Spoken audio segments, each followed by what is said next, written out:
प्यारे विद्यार्थियों, आज अपन बात करेंगे, थोड़ी मेरी कोशिश रहेगी आपसे, आप भी थोड़ा मेरा साथ दीजिएगा कि हम कोशिश करेंगे कि 12th के एग्ज़ाम जैसे कंप्लीट हुए BSTC एक अच्छा ऑप्शन रहता है आप लोगों के लिए करने के लिए, टीचर बनने के लिए एक अच्छी अपॉर्चुनिटी रहती है। उसके बारे में अपन बात करेंगे कि आगे से जो भी अपनी क्लासें होगी वो BSTC के आधार पर होगी। राजस्थान हिस्ट्री अपन स्टार्ट करेंगे आज से नॉर्मल से, कि राजस्थान हिस्ट्री के तहत किन किन चीज़ों के जो टॉपिक्स आते हैं आपके STC में लगते हैं उसके बारे में अपन जानेंगे। जिसके अंतर्गत सबसे पहले अपन नॉर्मल्स के बारे में पता करें तो अपने यहाँ पर सबसे ज़्यादा राजपूत राजा रहे थे, तो राजपूतों के बारे में अपन चर्चा करेंगे। तो सबसे पहले अपन बात करें राजपूतों की उत्पत्ति के बारे में कि राजपूतों की उत्पत्ति कैसे हुई थी।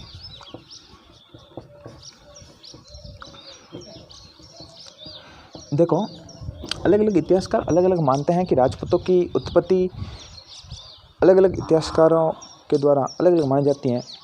कोई राजपूतों के इतिहास वंशावली अलग बताता है, कोई व्यक्ति अलग बताता है। देखो किस प्रकार से राजपूतों की उत्पत्ति हुई उसके बारे में अपन जानेंगे। तो सबसे पहले अपन बात करते हैं राजपूतों की उत्पत्ति के लिए जो टाइम पीरियड था राजपूतों की उत्पत्ति का, जो स्वर्ण काल 7वीं से 12वीं शताब्दी, ये जो टाइम पीरियड था ना आपके, उस समय राजपूत काल कहा जाता है। कि हर्षवर्धन की मृत्यु के बाद संपूर्ण भारत के अंदर राजपूतों की उत्पत्ति हो चुकी थी। और गुजर परथियार आप पढ़ते हैं, और राठौड़ पढ़ते हैं, फिर आप मेवाड़ के गुहिल पढ़ते हैं, सिसोदिया पढ़ते हैं, ये सारे राजवंश उनसे जुड़े हुए थे। तो अपन बात करेंगे, एक इतिहासकार आता है जिसका नाम है कुमारपाल, उसका एक ग्रंथ है वर्ण रत्नाकर। कुमारपाल का एक ग्रंथ है वर्ण रत्नाकर। उसके अनुसार इस ग्रंथ की रचना की थी किसने? कुमारपाल ने। और इस ग्रंथ के अनुसार वो राजपूतों की 36 शाखाएं बताता है। कितनी शाखाएं बताता है? 36 शाखाएं। कि राजपूतों की कितनी शाखाएं थी? 36 अलग अलग प्रकार के राजपूतों की शाखाएं बताता है। कौन बताता है? आपके कुमारपाल। कौन से ग्रंथ की रचना की? वर्ण रत्नाकर ग्रंथ की रचना की थी। देखो विद्यार्थियों, अपन आराम से पढ़ेंगे और इतनी कोशिश करेंगे कि जो मैं बता दूंगा उससे बाहर आपके सवाल नहीं जाएंगे BSTC के लिए, ठीक है ना। आगे देखते हैं अपन कि एक सिद्धांत आता है आपका अग्निकुंड सिद्धांत। देखो साथ साथ में आप लिखते रहना, मैं मिटाता रहूँगा साथ साथ में। राजपूतों की उत्पत्ति के अंदर एक महत्वपूर्ण सिद्धांत आता है, उस सिद्धांत का नाम है अग्निकुंड सिद्धांत। आप सब लोगों ने जाना होगा पृथ्वीराज रासो की जो रचना की थी, अग्निकुंड सिद्धांत। कौन सा सिद्धांत? अग्निकुंड सिद्धांत। कौन से सिद्धांत की बात करेंगे अपन? अग्निकुंड सिद्धांत। ये सिद्धांत कहता है कि राजपूतों की उत्पत्ति किस प्रकार से हुई थी। तो इस सिद्धांत की हमें जानकारी कहाँ से मिलती है, तो पहले तो अपन इसके बारे में जानेंगे कि देखो अपन को इसके बारे में जो जानकारी मिलती है वो मिलती है पृथ्वीराज रासो से। किससे मिलती है? पृथ्वीराज रासो से। पृथ्वीराज रासो की रचना किसने की थी? चंद्रबरदाई ने। किसने की थी? चंद्रबरदाई ने। इंपॉर्टेंट किताब है, याद रखना आप। ये आपके पृथ्वीराज चौहान का क्या था? राज्य कवि था। जब हम चौहान डायनेस्टी पढ़ेंगे तब मैं आपको बताऊंगा पृथ्वीराज चौहान वगैरह सारों के बारे में। देखो आगे अपन बात करते हैं कि पृथ्वीराज रासो के अंदर चंद्रबरदाई कहता है कि राजपूतों की उत्पत्ति हुई थी वो अग्निकुंड सिद्धांत से हुई थी। और ऐसा कहा जाता है कि ऋषि वशिष्ठ ने यज्ञ किया और इससे 4 राजपूतों की उत्पत्ति हुई। देखो ऐसी क्या सिचुएशन हुई कि ऋषि वशिष्ठ को यज्ञ करना पड़ा और इन 4 राजपूतों की उत्पत्ति हुई। ऐसा कहा जाता है कि ऋषि वशिष्ठ जब यज्ञ वगैरह करते थे तो राक्षस वगैरह होते थे, उनके यज्ञों में विघ्न डाला करते थे।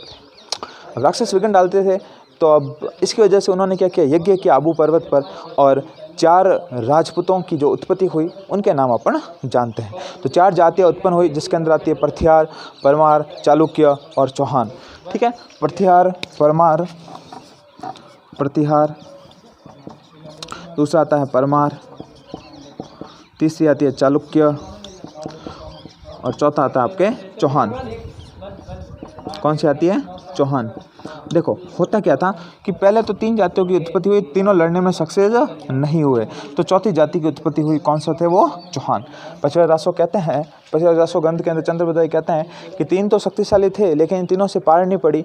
तब ऋषि वशिष्ठ ने एक और जाति की उत्पत्ति, एक और राजा को उत्पन्न किया और उसका नाम रखा चौहान, और ये सबसे शक्तिशाली थे। सबसे शक्तिशाली कौन थे? चौहान। कौन कहता है ऐसा? पृथ्वीराज रासो ग्रंथ के अंदर चंद्र बदाई कहता है। कहेगा भाई सीधी सी बात, जिस राजा के दरबार में रहेगा तो जहाँ की आप खाना खाओगे वहाँ की प्रशंसा तो आपको करनी ही पड़ेगी। देखो आगे अपन बात करते हैं कि इस सिद्धांत का समर्थन किन किन लोगों ने किया, उसके बारे में अपन जानते हैं।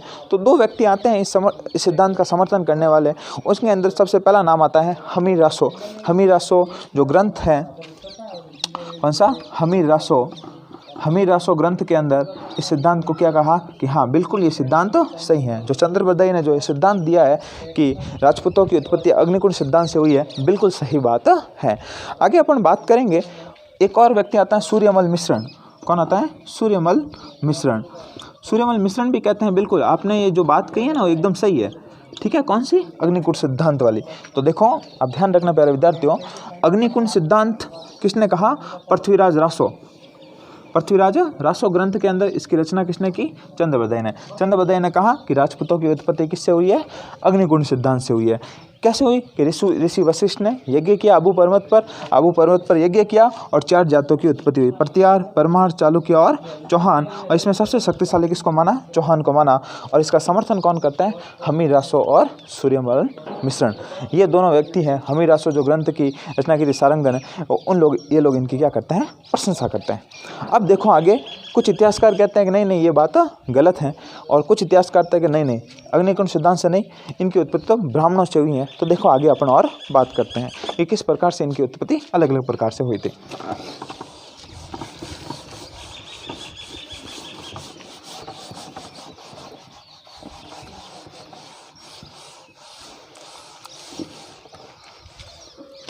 अब अपन बात करेंगे ब्राह्मणों से उत्पत्ति का सिद्धांत। ऐसा कौन सा सिद्धांत था जिसकी वजह से इनकी उत्पत्ति ब्राह्मणों से हुई थी? ठीक है ना, कि ऐसा क्या कारण रहा होगा कि कुछ इतिहासकार मानते हैं कि राजपूतों की उत्पत्ति किससे हुई है? ब्राह्मणों से उत्पत्ति हुई है। ऐसे कौन से इतिहासकार मानते हैं? हमें ऐसे कहाँ से प्रूफ मिलते हैं, उसके बारे में अपन जानते हैं। देखो हमें सबसे इम्पोर्टेंट जो प्रूफ मिलता है वो होता है बिजोलिया अभिलेख। कौन सा अभिलेख? बिजोलिया अभिलेख। ये अभिलेख कहता है कि बिजोलिया अभिलेख के अनुसार जो सांबर झील है उसका निर्माण किसने कराया था? वासुदेव चौहान ने कराया था। और बिजोलिया अभिलेख के अंदर जो चौहान है उनको ब्राह्मणों की संतान बताया। किसकी? ब्राह्मणों की संतान बताया है। कौन से अभिलेख में? बिजोलिया अभिलेख के अंदर। ठीक है ना, बिजोलिया अभिलेख वासुदेव चौहान के अनुसार, वासुदेव चौहान ने बिजोलिया अभिलेख के अनुसार सांबर झील का निर्माण करवाया था 551 ईस्वी के अंदर। ठीक है ना। भंडारकर ने, डॉक्टर D.R. भंडारकर आते हैं, एक व्यक्ति आता है डॉक्टर भंडारकर। फिर कहते हैं जो गुइल थे ना, जो बप्पा रावल वगैरह समस्त पढ़ते हो, तो उन गुइलों की उत्पत्ति भी किससे हुई है? ब्राह्मणों से हुई है। किससे हुई है? ब्राह्मणों से। किससे हुई है? ब्राह्मणों से। ब्राह्मणों में से कौन? नागर ब्राह्मण थे। कैसे ब्राह्मण थे? नागर ब्राह्मण थे। कैसे ब्राह्मण थे? नागर ब्राह्मण। कि इनकी उत्पत्ति कौन से ब्राह्मणों से हुई है? नागर ब्राह्मणों से। कौन कहते हैं? डॉक्टर भंडारकर जी। भंडारकर जी कहते हैं कि जो गुहिल वगैरह हैं उनकी उत्पत्ति किससे हुई है? आपके नागर ब्राह्मणों से हुई है। कुंभा के द्वारा एक ग्रंथ लिखा गया था रसिक प्रिया में नागर ब्राह्मणों की संतान बताए हैं गुहिलों को। कुंभा कहता है, कुंभा क्या कहता है? कुंभा कहता है कि रसिक प्रिया में, कौन सा ग्रंथ था? रसिक प्रिया में स्वयं को किसकी संतान बताता है? गुहिलों को। प्रिया में गुहिलों की संतान, गुहिलों को नागर ब्राह्मणों की संतान बताता है।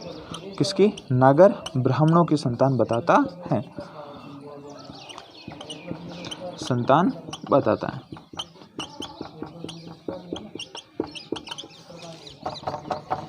ठीक है। कुंभा कहता है रसिक प्रिया के अंदर कि जो गुइल है ना, वो गुइल की उत्पत्ति नागर ब्राह्मणों से हुई है। जो ये तुम फालतू की अफवाहें फैला रहे हो ना कि राजपूतों की अग्निकुंड से हुई, तो ऐसा कुछ नहीं हुआ है। किससे हुई है? हम सब ब्राह्मणों की संतान है और ब्राह्मण नागर ब्राह्मणों की संतान है। ब्राह्मणों में किसकी? नागर ब्राह्मणों की। और अपन आगे बात करें कि अलग अलग इतिहासकार ने किन किन नामों से उनको जाना है, उसके बारे में भी अपन जानेंगे। देखो, अलग अलग व्यक्ति आते हैं, अलग अलग नामों से, किन किन प्रकार के नामों से जाना जाता है, उनके बारे में अपन जानेंगे।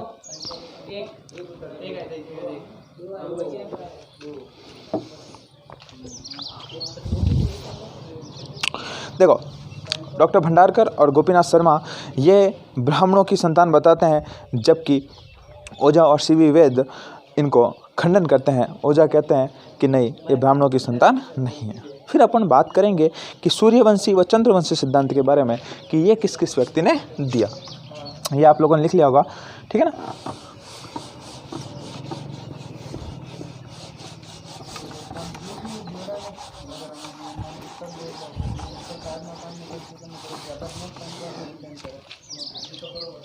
सूर्यवंशी व चंद्रवंशी सिद्धांत। तीसरा आता है आपका सूर्यवंशी व चंद्रवंशी। कौन सा? चंद्रवंशी सिद्धांत। कि सूर्यवंशी और चंद्रवंशी सिद्धांत कौन सा रहा होगा? ग्वालियर जो अभिलेख है उसमें पथियारों को सूर्यवंशी बताया गया। कौन सा? ग्वालियर अभिलेख में पथियारों को सूर्यवंशी माना गया है। क्या माना गया है? सूर्यवंशी, ठीक है ना। कौन से अभिलेख के अंदर? ग्वालियर प्रशस्ति अभिलेख है, उसके अंदर साफ साफ कहा गया है कि जो गुजर पथियार है वो क्या है? सूर्यवंशी है। चौहानों को हमीर महाकाव्य के अंदर, जो चौहान थे ना, चौहानों को हमीर महाकाव्य में सूर्यवंशी बताया गया है। क्या बताया गया है? सूर्यवंशी।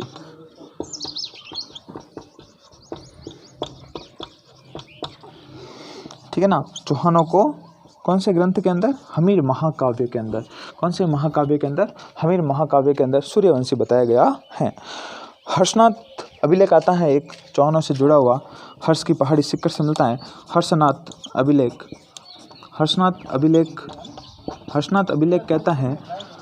अभिलेख कहता है कि जो चौहान थे वो क्या थे?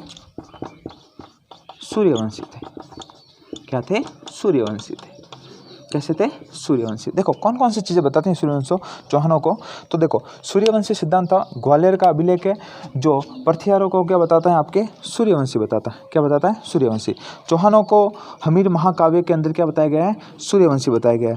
हर्षनाथ अभिलेख आता है, उसके अंदर भी चौहानों को क्या बताया है? सूर्यवंशी। तो ये सिद्धांत आपको ध्यान रखना है कि कौन कौन से व्यक्ति ने उनको कौन कौन से नामों से पुकारा है। तो ग्वालियर अभिलेख क्या कहता है? कि पथियार क्या थे? सूर्यवंशी थे। हमीर महाकाव्य क्या कहता है? सूर्यवंशी थे। हर्षनाथ अभिलेख क्या कहता है? कि ये क्या थे? सूर्यवंशी थे। फिर आता है दशरथ शर्मा एक इतिहासकार आते हैं और वो राजपूतों की उत्पत्ति सूर्यवंशी सिद्धांत मानते हैं। दशरथ शर्मा भी क्या मानते हैं? कि राजपूतों की उत्पत्ति किससे हुई है? दशरथ शर्मा भी राजपूतों की उत्पत्ति किसे मानते हैं? सूर्यवंशी। क्या मानते हैं? सूर्यवंशी। कि राजपूत क्या रहे होंगे? सूर्यवंशी। कौन कहता है? इतिहासकार आपके दशरथ शर्मा। कौन से कहते हैं? इतिहासकार दशरथ शर्मा भी इनको क्या मानते हैं? सूर्यवंशी मानते हैं। अब अपन बात करेंगे कि राजपूतों की विदेशी जो मत है कि विदेशों की ये संतान है, वो कौन से मानेंगे? सीधी सी बात है, जो विदेश से आए हुए लोग क्या कहेंगे? हाँ, एक आपके हांसी हिसार अभिलेख आता है, उसके अंदर राजपूतों को क्या माना जाता है? चंद्रवंशी। ठीक है, लिखा देता हूँ आपको, ये लिख लिया होगा आपने।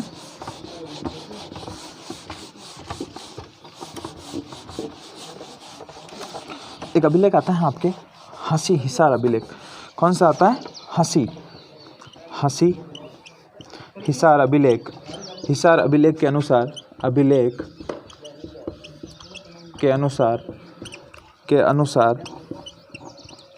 इनको चंद्रवंशी माना जाता है। क्या माना जाता है? चंद्रवंशी। क्या माना जाता है, चंद्रवंशी माना जाता है। हासी हिसार अभिलेख के अनुसार इनको क्या माना जाता है, राजपूतों को चंद्रवंशी माना जाता है। अब अपन बात करेंगे राजपूतों की विदेशों से उत्पन्न होने की जो प्रमुख रीजन बताए जाते हैं उनके बारे में, कि राजपूतों की उत्पत्ति विदेशों से किस प्रकार से हुई थी। कुछ कौन इतिहासकार मानते हैं, तो विदेशी मत, कौन सा मत पढ़ेंगे अपन, विदेशी मत, कि राजपूतों की उत्पत्ति में विदेशी मत किन किन लोगों ने दिया। तो सबसे पहले तो अपन के आता है टॉड भाई साहब। टॉड राजस्थान के इतिहास का पितामह कहा जाता है। उस व्यक्ति ने राजस्थान के इतिहास की जो घटनाएं अपने सामने प्रस्तुत की वो लाजवाब थी। उसके अंदर भी अपन बात करेंगे, जब आगे अपन और बात करेंगे तब। देखो, एक आता है आपका अलेक्जेंडर कनिगम। कनिगम राजपूतों की उत्पत्ति कुषाणों से, किससे, कनिगम, कौन सा इतिहासकार आता है, कनिगम। कनिगम कहता है कि राजपूतों की उत्पत्ति कुषाणों से हुई है। किससे हुई है, कुषाणों से हुई है, कुषाणों से हुई है। किससे हुई है, कुषाणों से। कुषाण जाति है, उनसे राजपूतों की उत्पत्ति हुई है। किस प्रकार से आप कहते हो भाई कुषाणों से हुई, ऐसा कहा जाता है कि उनके जो त्यौहार वगैरह जो है वो सारे के सारे जो यहाँ मनाए जाते हैं वो वहाँ पर भी मनाए जाते हैं। और इसने आधार होता है ब्रोच गुजर अभिलेख। कौन सा अभिलेख, ब्रोच गुजर अभिलेख, ब्रोच गुजर अभिलेख, ब्रोच गुजर अभिलेख। इस अभिलेख के अनुसार वो क्या कहता है कि राजपूतों की उत्पत्ति है वो किससे हुई है, विदेशों से हुई है, उसके अंदर कुषाणों से हुई है। ठीक है, फिर आते हैं आपका विलियम कुक और वी.एस. स्मिथ। कौन से आते हैं, विलियम कुक और वी.एस. स्मिथ। और ये कहते हैं कि इनकी उत्पत्ति हुनों से हुई है। वी.एस. स्मिथ क्या मत मानते हैं कि इनकी उत्पत्ति कुषाणों से हुई है। किससे हुई है, कुषाणों से। सॉरी, कुषाणों के अंदर तो आपके कनिगम ने बता दिया था, इनकी उत्पत्ति हुणों से हुई है। किससे, उत्पत्ति हुणों से हुई है, हुणों से हुई है। कौन मानता है, कनिगम। ठीक है, वी.एस. स्मिथ ये कहते हैं कि इनकी उत्पत्ति किससे हुई है, कि हुणों से इनकी उत्पत्ति हुई है। और डॉक्टर भंडारकर जी कहते हैं कि राजपूतों की उत्पत्ति विदेशी गुजरों से मानते हैं। डॉक्टर भंडारकर महोदय कहते हैं कि विदेशी गुजरों से हुई है। किससे हुई, विदेशी गुजरों से हुई है। गुजरों का मतलब विदेशी गुजर प्रतिहार वगैरह होंगे, उनसे इनकी उत्पत्ति हुई होगी। टॉड कहता है संक व सिथियन से हुई है।